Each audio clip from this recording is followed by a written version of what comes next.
Rafi, first person, second person, third person তুমি কিভাবে চেনো আর কি, সেটা একটু আমাদের সাথে গল্পের আকারে আমাদের সাথে শেয়ার করবা। ফার্স্ট পারসন, সেকেন্ড পারসন এবং থার্ড পারসন চিনার মনে করেন আমরা আলোচনা করছি, আমি ফার্স্ট পারসন, আপনি সেকেন্ড পারসন এবং ভিউয়ার্স থার্ড পারসন।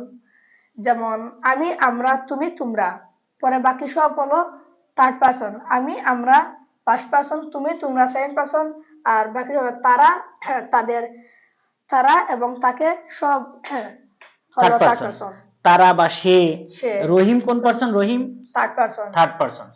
আচ্ছা, এখন আমরা যেটা জানবো যে থার্ড পারসন সিঙ্গুলার নাম্বার, এটা কোনটা? থার্ড পারসন সিঙ্গুলার নিয়ে আমাদের বেশি সমস্যা হয়, এটা কোনটা? যেমন দে, দে হলো তারা, তারা কিন্তু একজন হতে পারে না।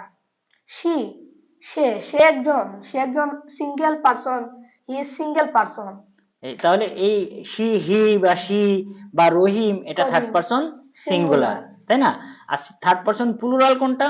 যেমন দেই, দে, দেই, দে, তারপরে বয়েজ। বয়েজ, বয়েজ যদি বলি তাহলে অনেকগুলো বালক হয়ে গেল, তাহলে প্লুরাল হয়ে গেল, তাই না রাফি? প্লুরাল। আচ্ছা, এরকম যদি আরো যদি প্লুরাল বলি তাহলে কি? Students students, students army plural হয়ে যায়। টিমস। তাহলে এই জিনিসগুলো আমাদের কিন্তু প্লুরাল হয়ে গেল, যেহেতু একজনের বেশি হয়ে গেলে সেটা থার্ড পারসন প্লুরাল হয়ে গেল। এখন আমি আর আমরা, আর তুমি আর তোমরা, এই চারটা শব্দ বাদে, আমি, আমরা আর তুমি, তোমরা, এই চারটা শব্দ বাদে আমাদের যা আছে বাকি, সেগুলো সবই হচ্ছে থার্ড পারসন।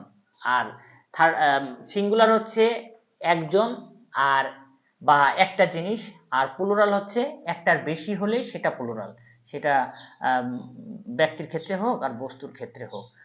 দর্শক, এই ছিল আমাদের আম, এই পার্সন নিয়ে, থার্ড পার্সন নিয়ে যে first person, second person, third person নিয়ে যে আলোচনা, সেটা ছিল। ধন্যবাদ দর্শক।